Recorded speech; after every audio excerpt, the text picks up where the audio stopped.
Good afternoon, good morning, greetings wherever you are in the world across the United States. And indeed, we've got a record number of registrations today.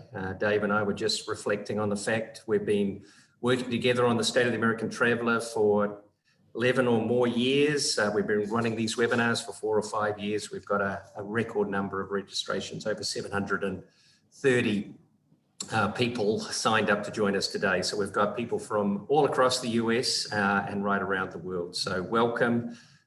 We're excited by the content we've got to share with you today. This is the Destinations edition of the State of the American Traveller, but with a uniquely sort of COVID-19 perspective on what we're going to be sharing and discussing with you today. So let me bring in our team, both Dave Bratton, an old familiar face, and Laura Libby. So Dave, founder and managing director at Destination Analyst there, despite his photo. I think you're joining us from the Bay Area, aren't you, Dave? Yes, I am.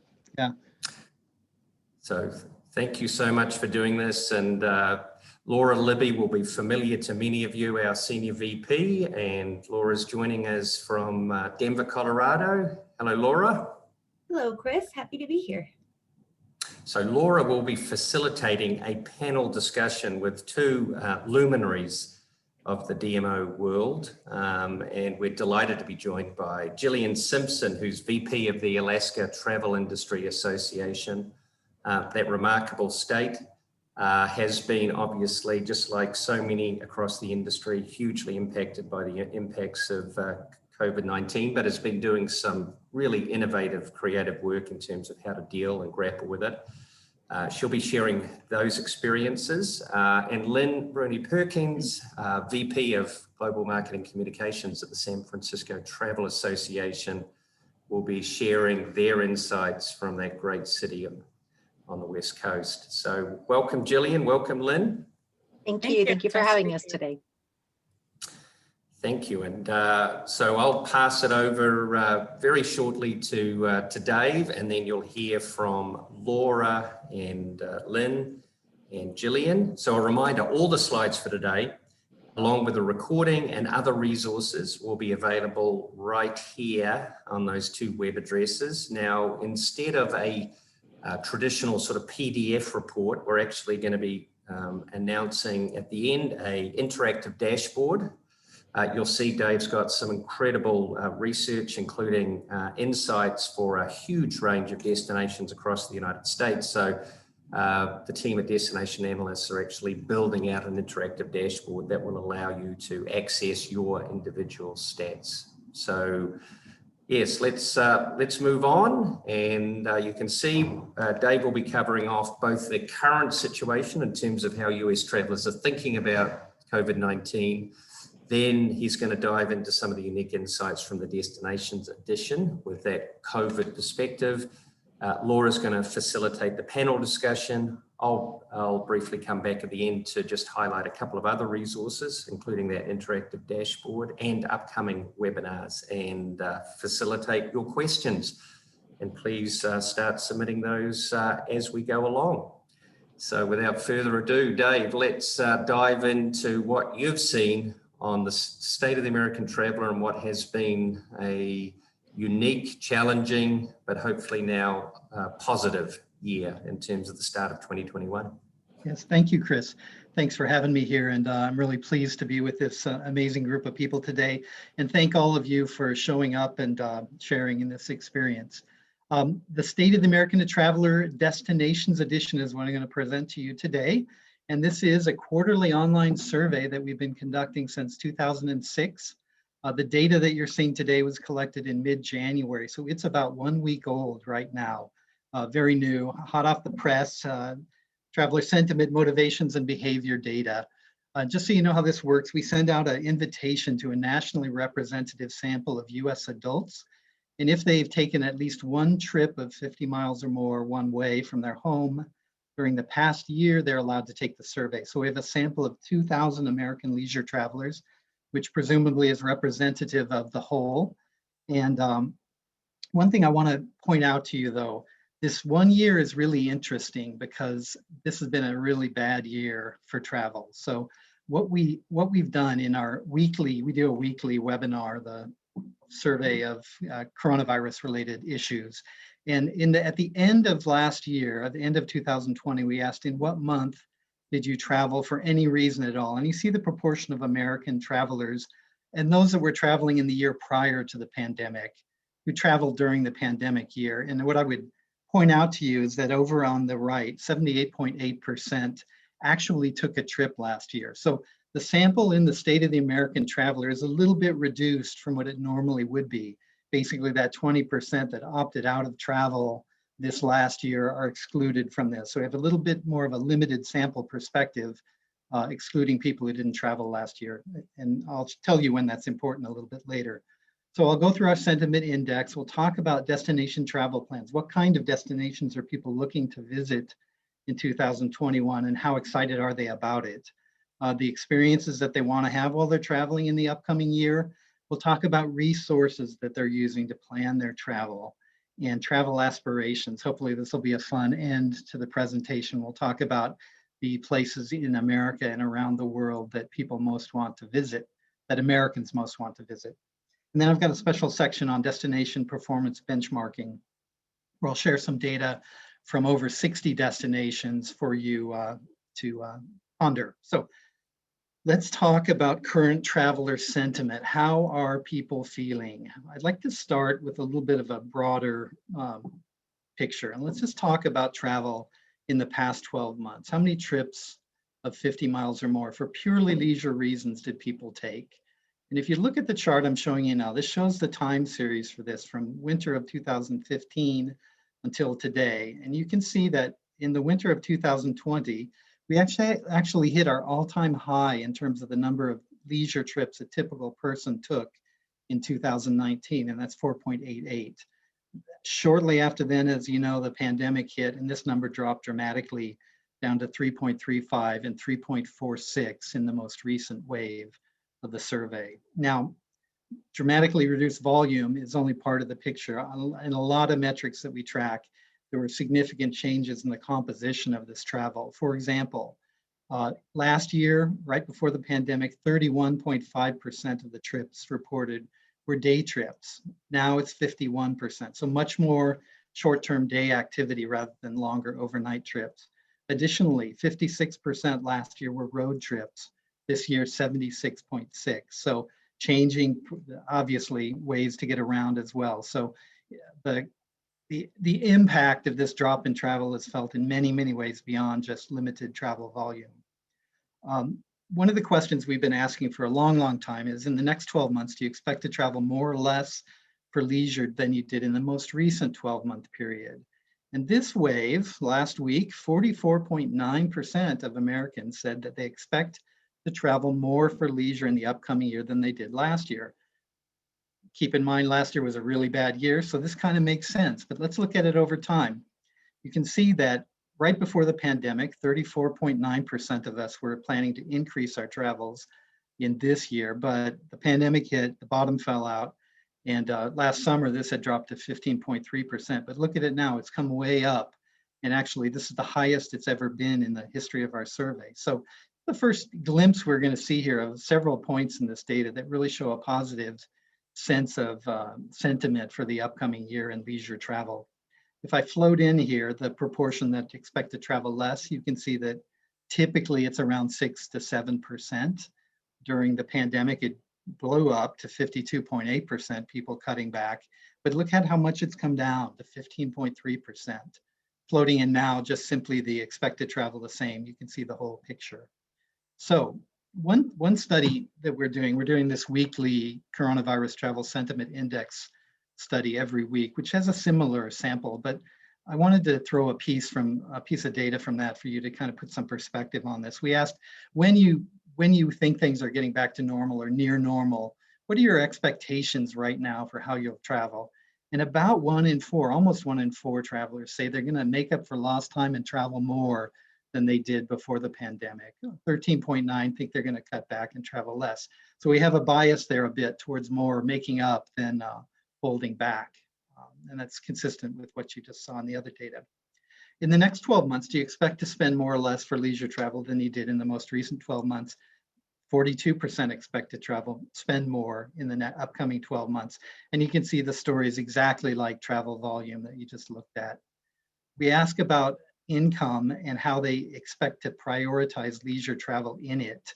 And you can see right now, 27.7% of American travelers expect leisure travel to be an extremely high priority or a high priority, 10% on the other end. Now let's look at the top 3 box score versus the bottom 3 box score. Top 3 box would represent any level of high priority in leisure travel. Right before the pandemic, we were at 70.6%, a record high of people prioritizing leisure travel with their money. But that dropped to 35.4 last summer, but it's grown. You can see now 51.7, and the exact opposite has happened in the percent that's considered leisure travel spending to be a low priority, dropping. So another really positive sign in terms of travel sentiment for the upcoming year. What's the maximum you'll spend for travel for all items you purchase related to travel in the upcoming year? One of the interesting things about this chart is that the high and the low are the most commonly selected boxes here. Over 4,000, 28%, under $500, 20.7%. But if we look at the mean of 3,865 and look at how that's changed over time for the last several years, you can see that, again, when the pandemic began, we dropped from our all-time high of 4,180 down to 2,900 almost overnight. But that's come back up, and we're up at 3,865 right now.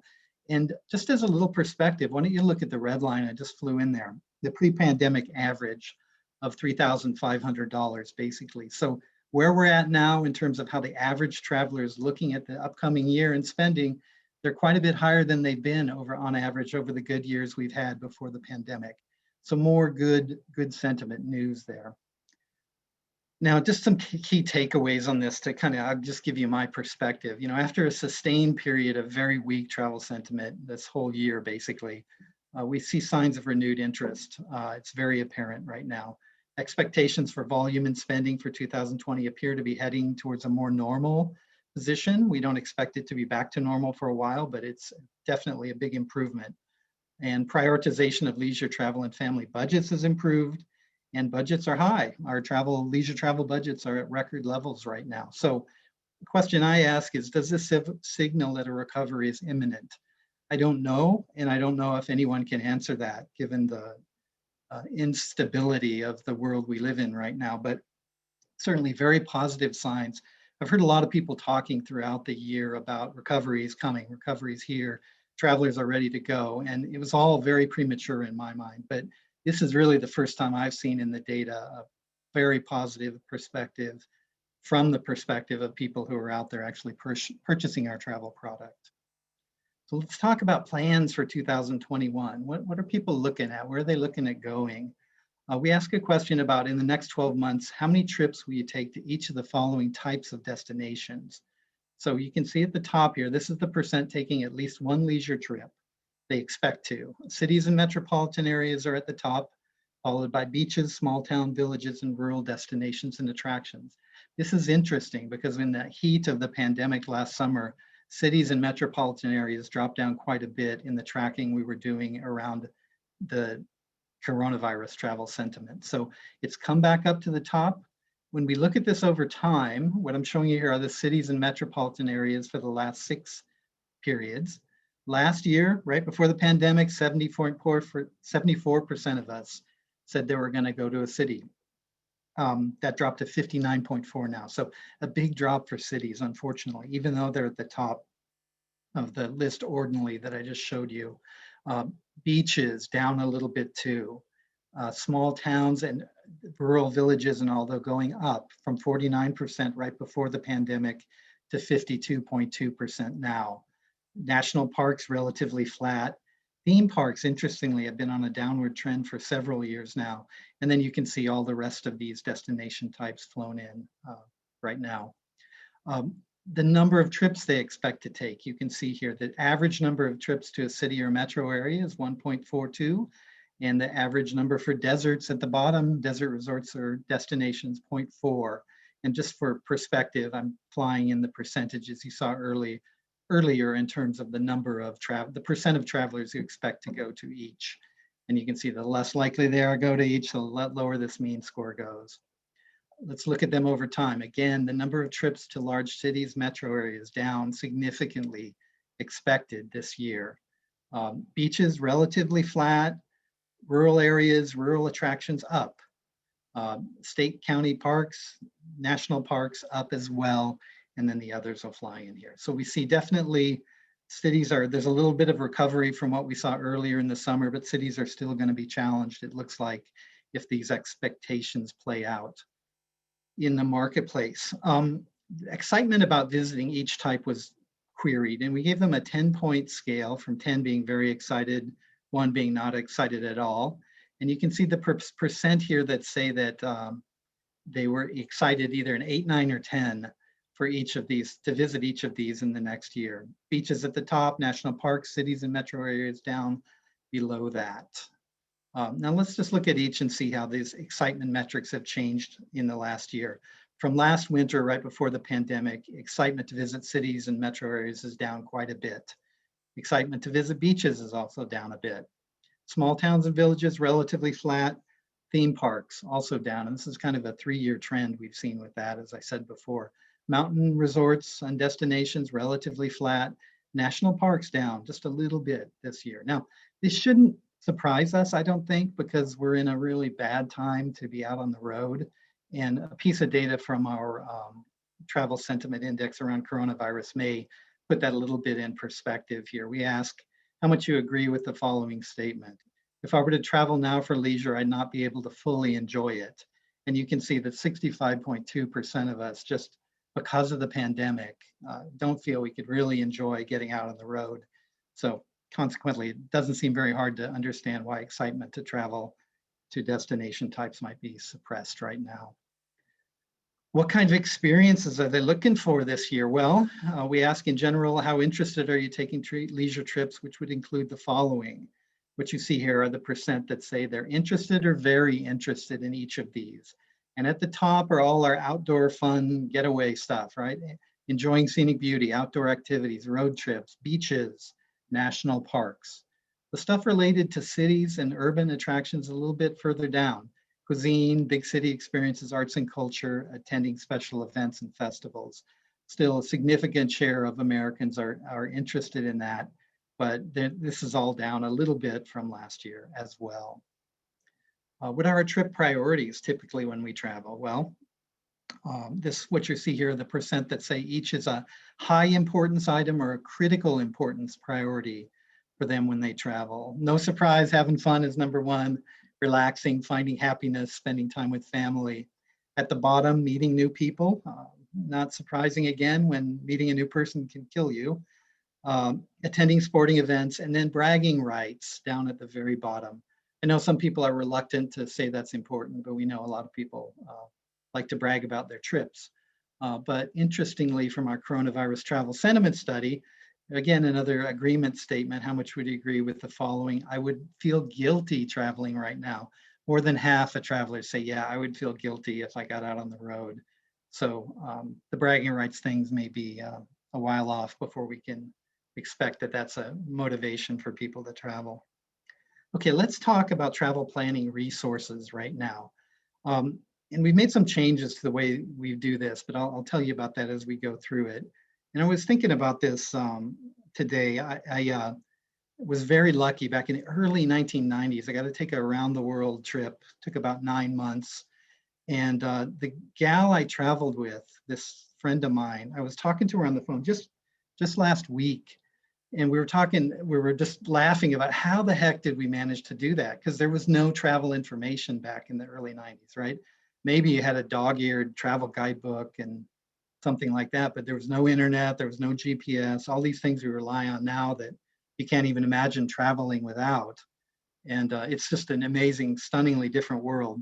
But I want to tell you, print has not died by any means in terms of a resource that people look to. And you're going to see that in this data, interestingly.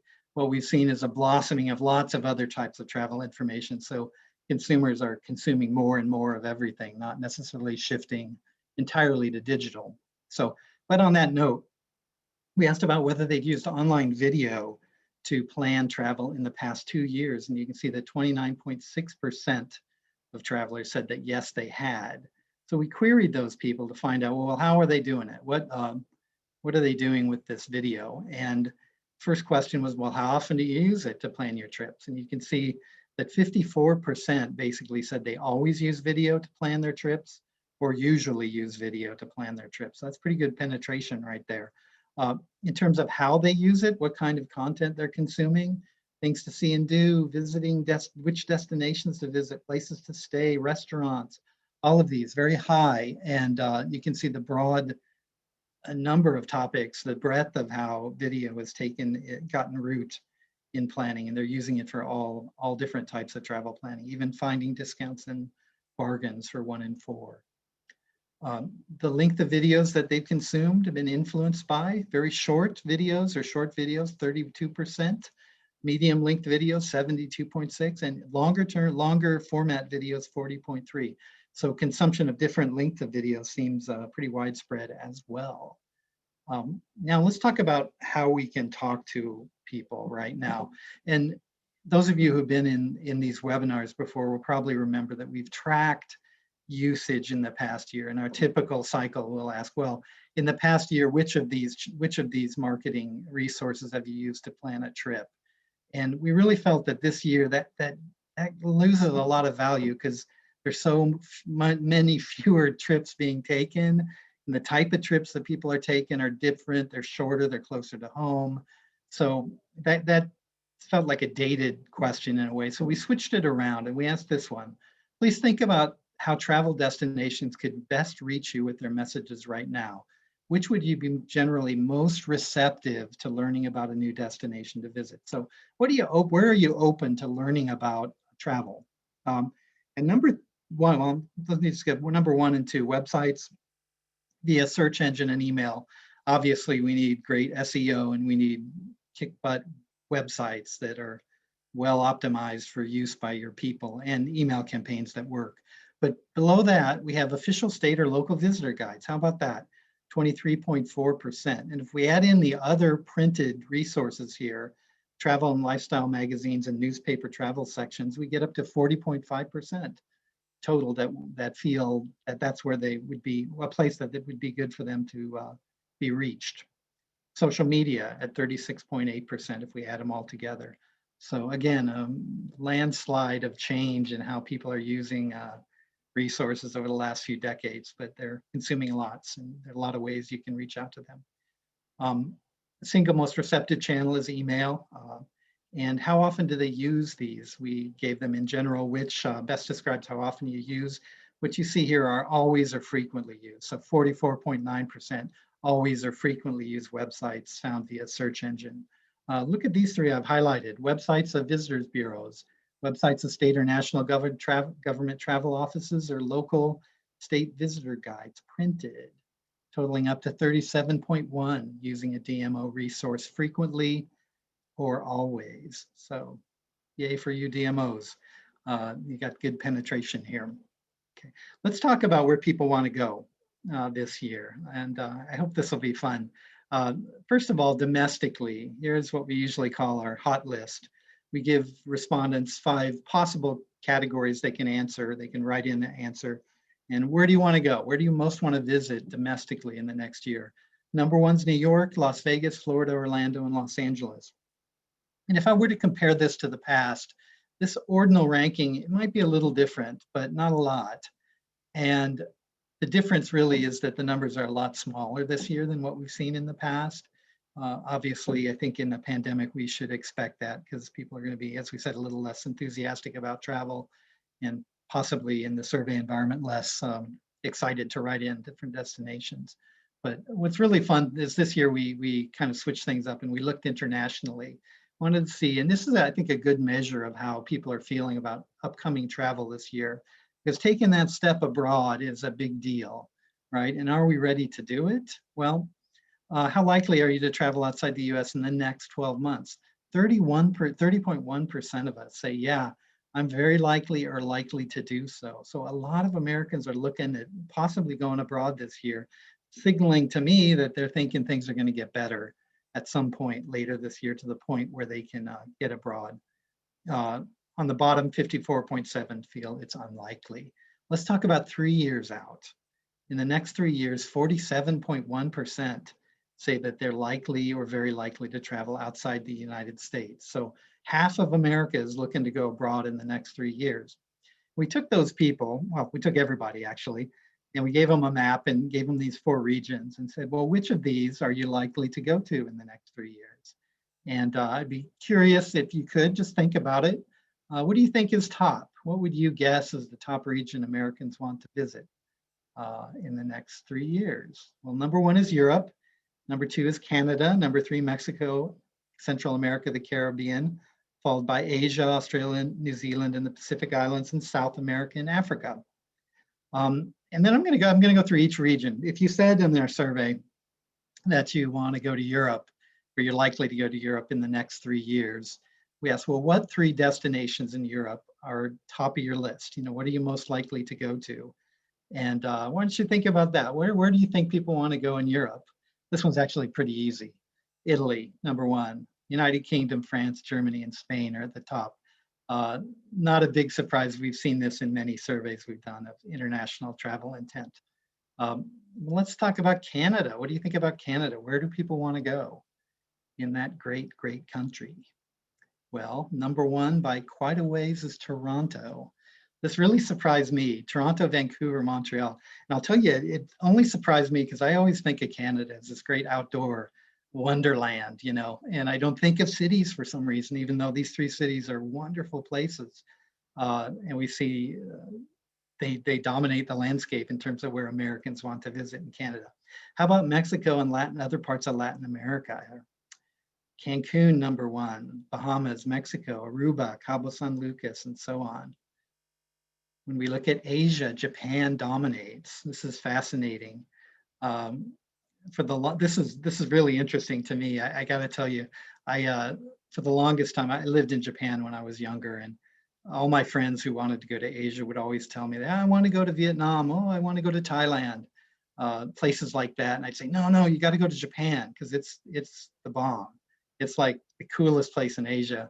And suddenly, over the last few years, it's just gone through the roof. And all of our tracking we've done in the past, they've never come anywhere near this. So really interesting how they've gotten this viral push and become the place to go in Asia. In terms of Australia, New Zealand, and the like, we have Sydney as number 1. No real surprise there, given what a great city and national or worldwide reputation it has. But Melbourne, Auckland, the Outback, and Great Barrier Reef follow. Let's look at South America. We have Brazil, Argentina, Peru, Colombia, and Chile. And then Africa, number 1 by far, is South Africa, Egypt, Morocco, Kenya, and Nigeria. So a little look at where we want to go abroad this year. And again, I take away the key finding from this is that, 1, there's a lot of diversity in where Americans want to go overseas, but they have a really high intent to travel over the next 3 years, which is good news for the world's destinations that can host us. Okay, let's talk about our performance benchmarks for a quick minute, and then I'll pass you back to Chris and the panel. We ask a couple questions. We have a list of 60-some destinations that we've been tracking for a long, long time. And 2 of the questions we ask, I've traveled to or within in the past 3 years, or I'm likely to travel there in the next 3 years. So let's just look at the West, first of all, the Western US. These are the destinations we've tracked in the West. The most visited destination in the last 3 years is Los Angeles, followed by Vegas, San Francisco, San Diego. Down at the bottom, inexplicably, Fairbanks, Anchorage, and Alaska, Monterey are down there. I know it's a long trip, people think.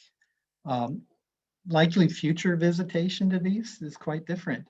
Vegas is number 1, Hawaii, Grand Canyon, and San Francisco are the top 4. Rural Nevada, outside Reno or Vegas, is at the bottom. Wonderful place to visit if any of you are looking for outdoor activities, by the way. But one of the things we like to do here is create a little bit of an index, or whatever you want to call it, where we take the ratio of likely future visitation to recent past visitation to kind of understand the potential for a destination in broad terms over the next few years. So the more people want to go there or think they're going to be going there compared to those that actually have been, might be an indicator of that. So look at the ratio here for the West. At the top, Fairbanks, Alaska, anywhere else in the state, and Anchorage at the very top with the highest ratio here, followed by Hawaii, Monterey, and the Grand Canyon. Down at the bottom, LA, the only one with actually a negative value. We ask about familiarity too. You can see Vegas has the highest familiarity, top 2 box score of being familiar or very familiar. Fairbanks, the lowest in the West. Appeal as well.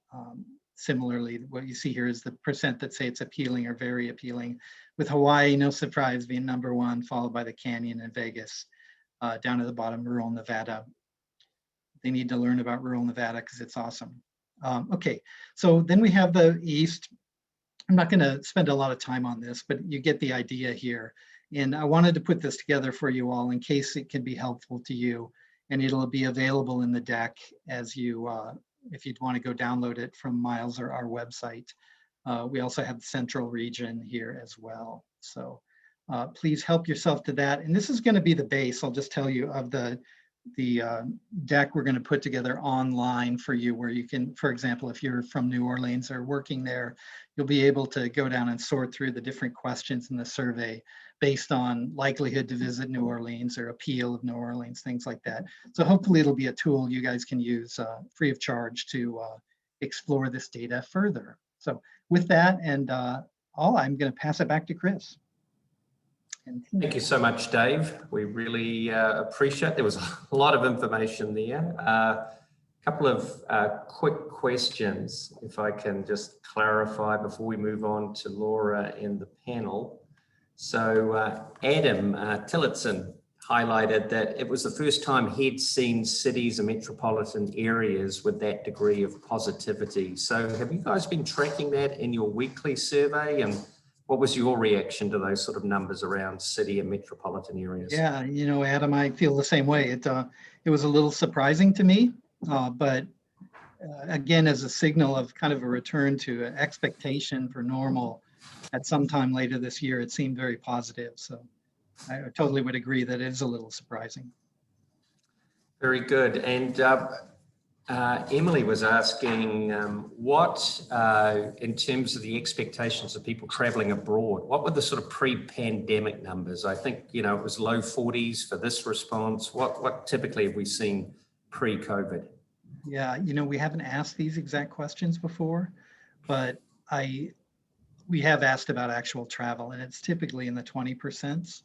So it would seem fairly normal in the 30%, because people don't always, they may feel they're likely, but they don't always get off the couch and go. So yeah. Very good. Yes, I think across a range of responses, there was some positive, you know, feedback that people are obviously thinking about destinations such as cities or even Italy, you highlighted, place that was obviously hugely impacted by COVID. They're thinking about it in sort of pre-COVID terms. So hopefully COVID won't have any lasting impact around how people perceive destinations and places they want to visit. Yeah, that's a good point about Italy, Chris, given the horror they went through. Yeah. Okay, without further ado, thanks again, Dave. Dave, join us again at the Q&A at the end, if you wouldn't mind, and I'll pass over to my wonderful colleague, Laura Libby, and Laura's going to have a discussion around some of the results and some of the examples, lessons that both Lynn from San Francisco and Gillian from Alaska can share. So over to you, Laura. Thanks, Chris, and thanks, Dave.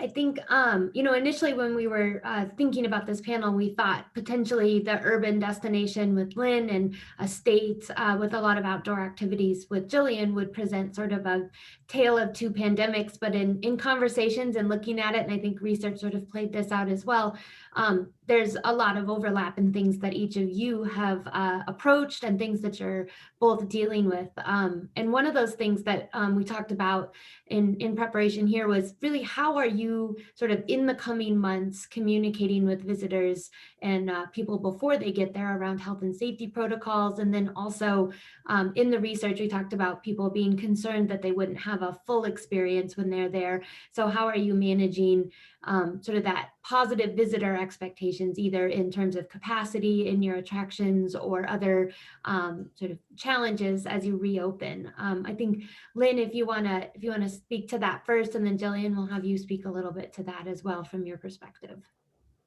Sure. I'm happy to talk about how we're looking forward, but I think it's really important to talk about what happened last year. So we're in a little bit of a unique situation as a destination because we were one of the first urban cities to shut down completely, and then we were actually one of the last to reopen.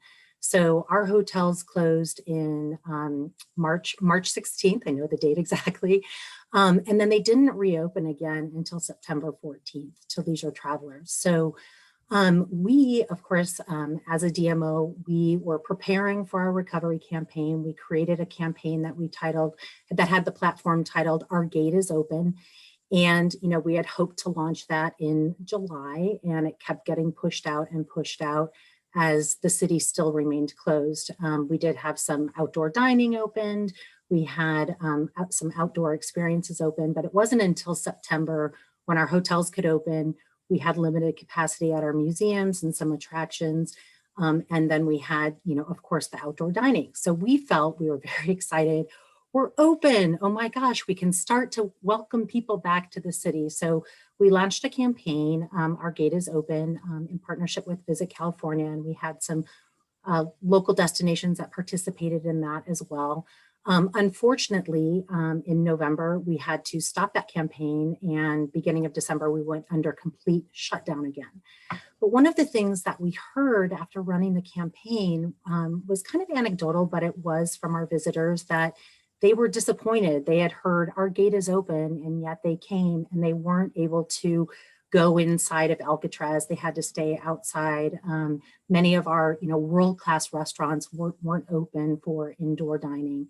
So now, just this past Monday, we've reopened. Of course, it's at limited capacities.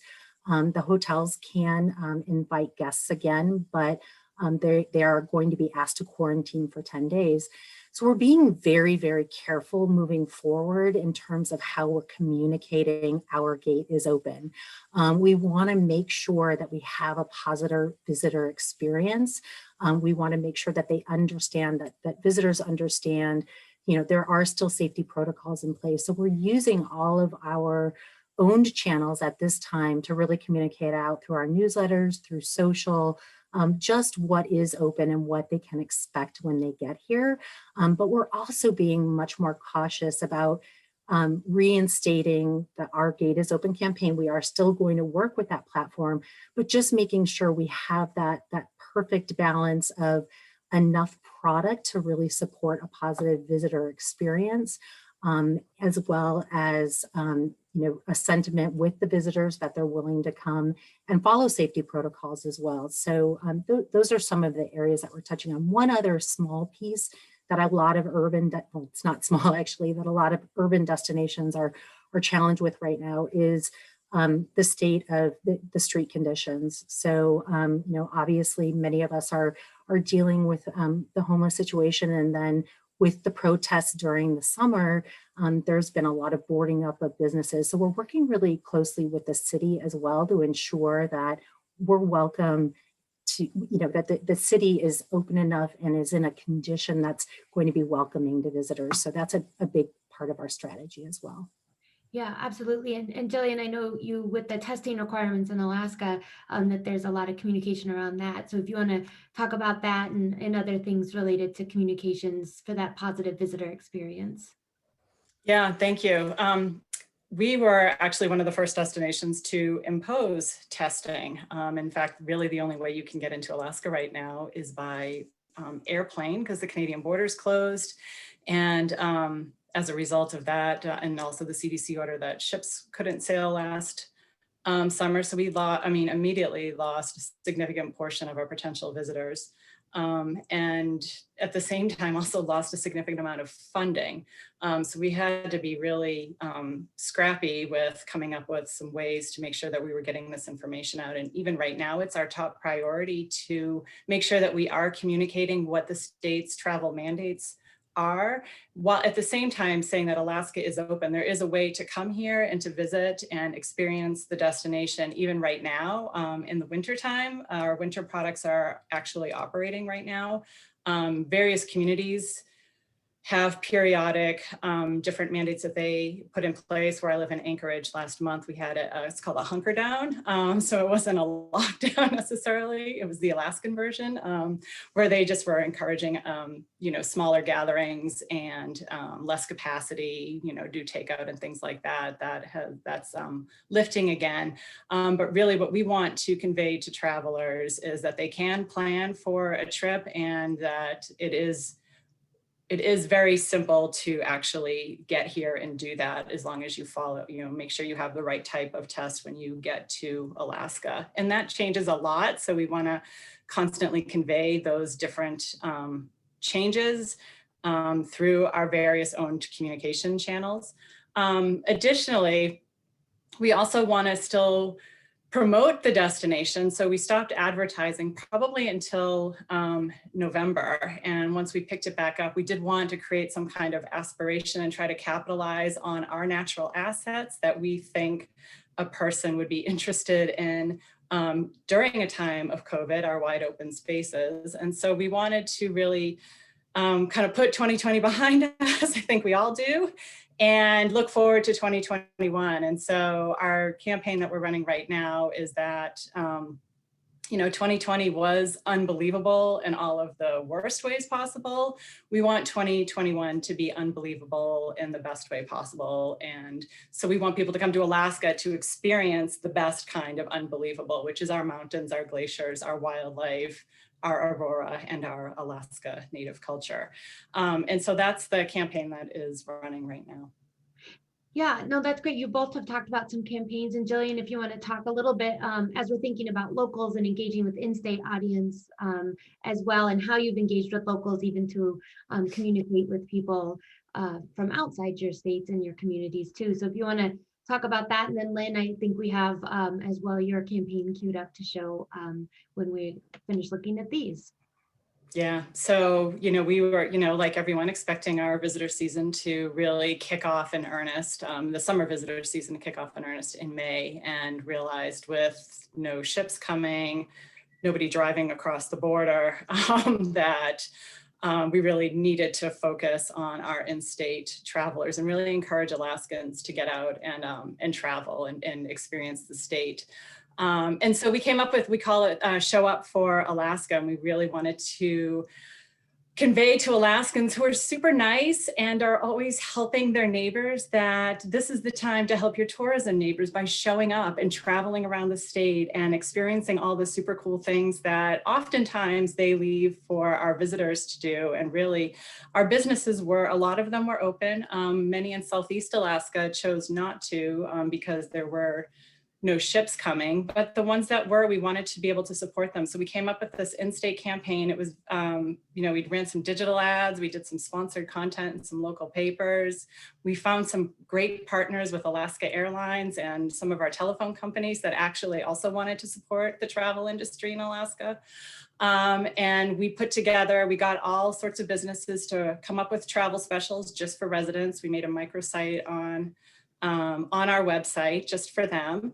And then we did a photo contest. This is like my favorite thing, that it came out so great, where of the 5 regions of Alaska, we had a photo contest every 2 weeks for Alaskans to just submit their photos of the region. And then we had people vote on social media for their favorite one. And the winner from each region got a pair of tickets on Alaska Airlines anywhere they fly. And so this picture here is of a little seal from the Arctic. That's my favorite one. But the campaign was really successful. Businesses really did well with their ads, with the discounts. Alaskans were moving around the state quite a bit. And our engagement rate was through the roof, actually, from this social media campaign. So we're really proud of it and are planning on doing it again for this summer. That's great. I don't know how Baby Seal doesn't win when he's so cute. Lynn, do you want to talk a little bit about your Our Gate is Open campaign? And then we can Sure. Similar to Jillian, we did a lot of promotion to to locals about businesses that were open when they opened, such as, outdoor dining and supporting local restaurants during the holidays. We encouraged, through our own channels for locals to support small businesses. But I think one of the great ways that we really engaged our locals in our recovery campaign is through the Our Gate is Open platform itself. So one of the things that we decided to do is reach out to local celebrities and see if they would be willing to be a part of a video inviting visitors to return to San Francisco, talk about everything they love about the city, what makes the city so special. I've been at San Francisco Travel for about 13 years, and we've always had stakeholders say, "Why don't you get Robin Williams to be your spokesman, or the Grateful Dead, or who's left of them anyway?" And we were never able to get any traction with using celebrities, and this was really the first time where we partnered. We partnered with Francis Ford Coppola. We partnered with Hunter Pence, who is on the Giants, Steve Kerr, who is the coach of the Golden State Warriors, and then of course our mayor. We reached out and asked them if they would be willing to participate in this campaign and help jumpstart the economy. All four of them agreed to. They were super enthusiastic about it, and they did it for nothing. They did it as a volunteer. So the other way that we engaged locals is we crowdsourced UGC.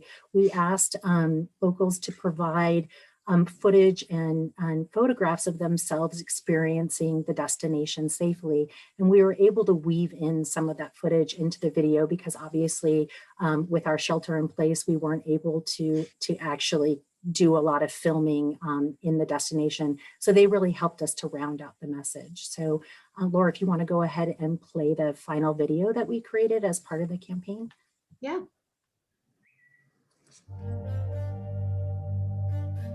The fact that San Francisco is about, helping humans and not always thinking the same way, I think it inspires this birthplace for great ideas to come. The one word I can describe San Francisco is just, it's so majestic. As the city reopens, I hope everyone continues to look out for one another and continue being kind and leading with their hearts. One of the things that San Francisco should be extremely proud of is how strong they've been through all of this, and let's just stay strong. San Francisco has always been associated with the joy of life. Each time we get a different kind of person, we get another seed of innovation. And that's what San Francisco has, is a joining of different cultures, of different ages. It is a hotbed of innovation. For me, coaching the Warriors, feeling the energy from the crowd, and then being able to enjoy, driving across the Bay Bridge or the Golden Gate Bridge and seeing the ocean and seeing the views. I've loved every moment. I find inspiration in the people, in the diversity. I find inspiration in the excitement of going to restaurants, hanging out with friends, enjoying the community. We welcome you back to San Francisco. To enjoy the majestic city. And our gate is open. Our gate is open.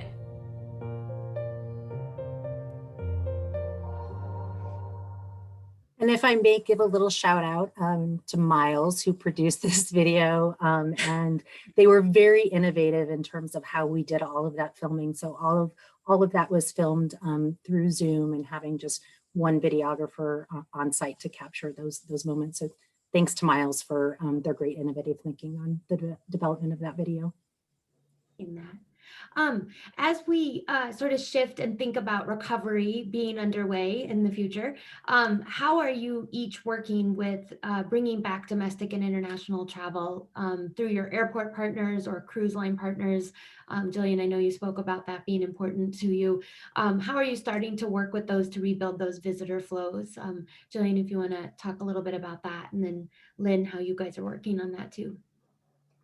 Yeah, fortunately, it does look like there's increased lift coming to Alaska this year, and we are also really fortunate to have an airline with our state's name on it all over the West Coast and the East, which is really helpful. So they have been really great partners in doing a lot of cross promotions in our different channels with them, which has been great. As far as the cruise industry, obviously that is extremely critical for Alaska. I think I mentioned that at 60% of our visitors, summer visitors come by cruise. There has been a summer schedule. It has been slowly shrinking. We're down 350,000 passengers right now, with more of a shift towards the end of summer. We are working closely with a lot of advocacy actually to guide the industry as well as, the CDC and to really help us so that the ships can sail this year. We want to make sure ports and communities are ready. The cruise lines have been very communicative about what their plans are, their safety and their protocols that they are requiring within each community. Communities are working hard towards reaching that, but we really need the Canadian ports to open and the CDC to allow sailing to happen, which will make a huge difference for us. And so I think right now our primary focus is really on advocacy efforts to make sure that that all can get in place prior to the summer season starting. And Lynn, you guys are now working with SFO and others. What does that look like for you? Yes, SFO is a key partner of ours, and we support them in all of their international efforts. So we're actually very happy to see that we are getting some new airlift. We have about 25 international carriers at SFO right now. Granted, that's only about 57% of where we were pre-pandemic. But we've got some new routes that have been announced this year, Bangalore, India being one of them with Air India and United. So we're working very closely with those airlines to help develop promotional campaigns and really create demand and fill those seats. We also are working very closely with SFO on their Travel Well campaign. So helping to support that through social media. And that campaign really talks about how safe SFO is as an airport so that people feel comfortable traveling to the airport and through the airport. I know I've had some reservations sometimes about going through different airports just based on the protocols that are in place and compliance with wearing masks and social distancing. So we're really trying to push those efforts at SFO. And then even domestically, although road trips are really important, as part of the Our Gate is Open campaign, it was a California campaign, but United was actually a partner on that campaign. And so we focused about 70% of our buy in Southern California because we know that it's an hour-long or 2-hour-long flight to San Francisco. But then we also wanted to leverage the fact that people might stay longer and do more of a road trip. And we're very lucky in the fact that we're a gateway to Napa and Sonoma and Yosemite and Tahoe. So we really created itineraries that promoted, once you arrive, you can experience the urban city, but then you can also, make a road trip a part of that experience. So it was kind of, I hate to say killing two birds with one stone, but really like you can fly here and then you can also road trip. So a way to kind of support what we're seeing in the research, but also help to rebuild those flights to San Francisco. That's great. We're going to ask the audience a poll question right now about media channel priorities, and we saw some of that in the research. And you both have talked about the importance of your owned channels, but what are a couple of channels that each of you are sort of focused on in the coming months, short term, to sort of engage with your travelers? Lynn, if you want to talk first about that, and then Jillian, we can have you add some of your perspective on that too. I know that you had said, I wanted to cheat a little bit because you had said pick two. and I'm thinking of social as a part of owned and as a part of digital advertising on both sides.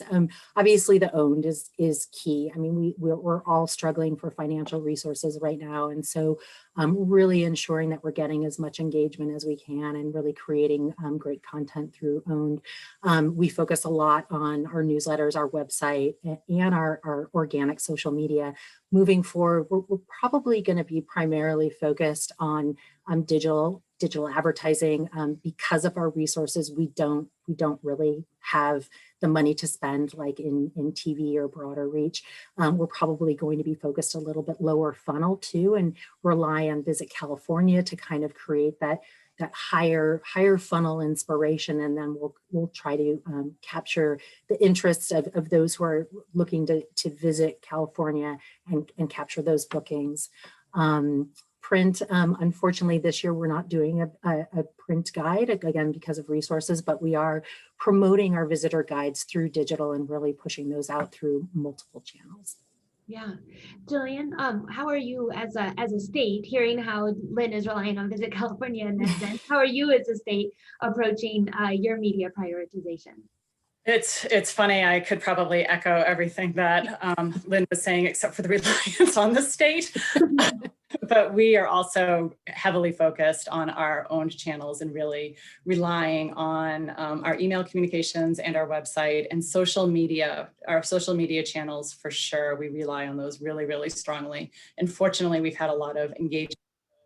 We've been able to create some small videos that really have been catching on as well. We've got another one coming up very shortly. And so that's been making a big difference. We actually still have vacation planners left over from last year that we're still using as our fulfillment piece at right now, but our paid advertising is really focused on digital and also lower bottom of the funnel, because we want to, as much as we want to be inspiring people to think about Alaska, we really need them to actually convert into a booking. And because Alaska is a long haul destination, it's something that takes a little while for somebody to actually pull the trigger on. They do a lot of advanced planning.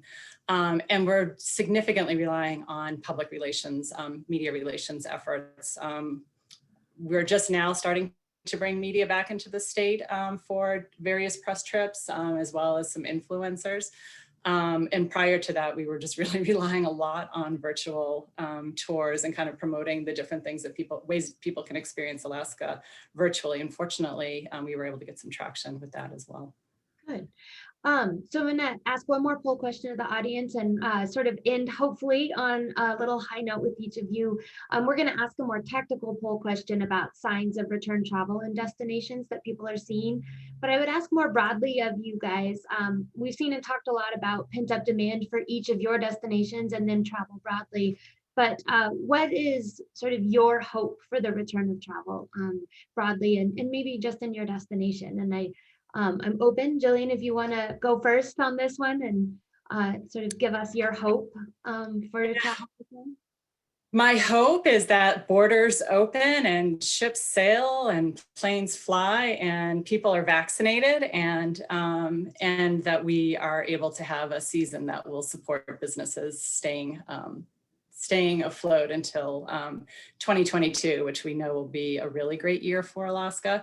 We have been talking with different operators here, and they are feeling good about their getting bookings. A lot of them, again, are more for the second half of the summer. But we as a destination feel that we have what people want to experience right now. And I think with being pent up for so long, tied up in our homes, that really getting out into the great outdoors, and I know we can't compete with Canada, Dave. I think I disagree. I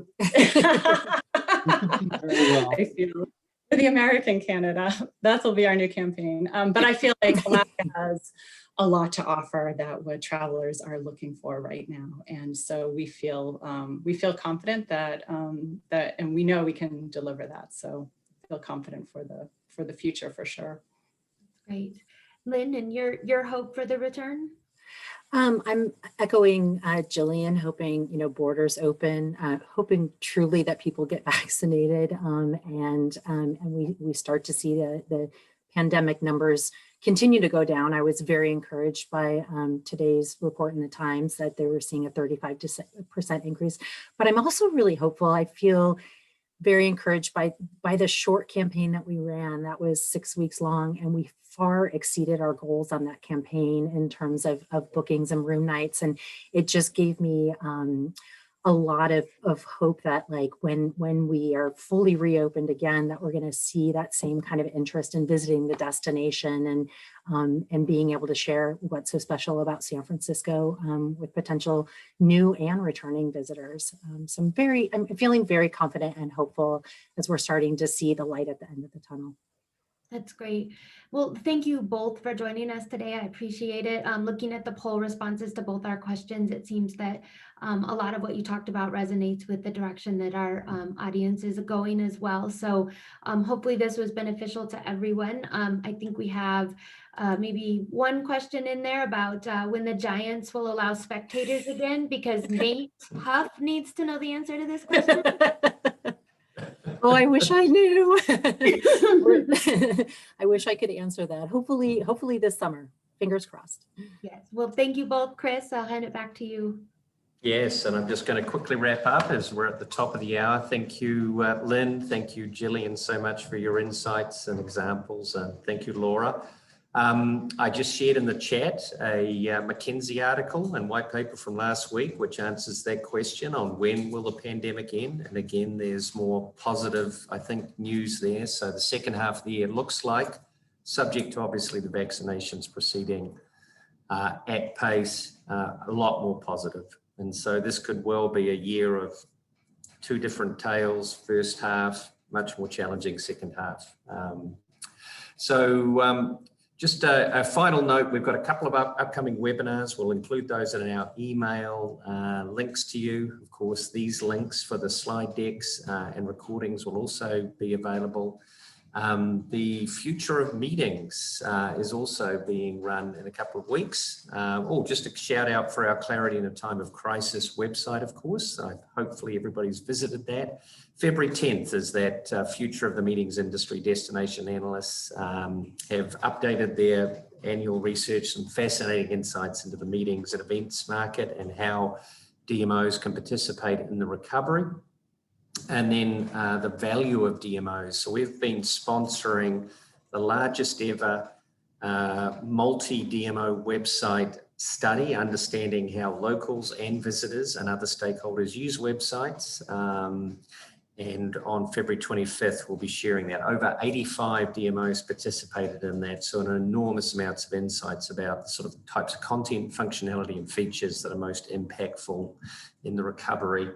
So we've run out of time. So I want to thank again, everybody. Thank you, Dave, so much for your insights and the whole team at Destination Analysts. But most importantly, thank you to everybody who joined us today.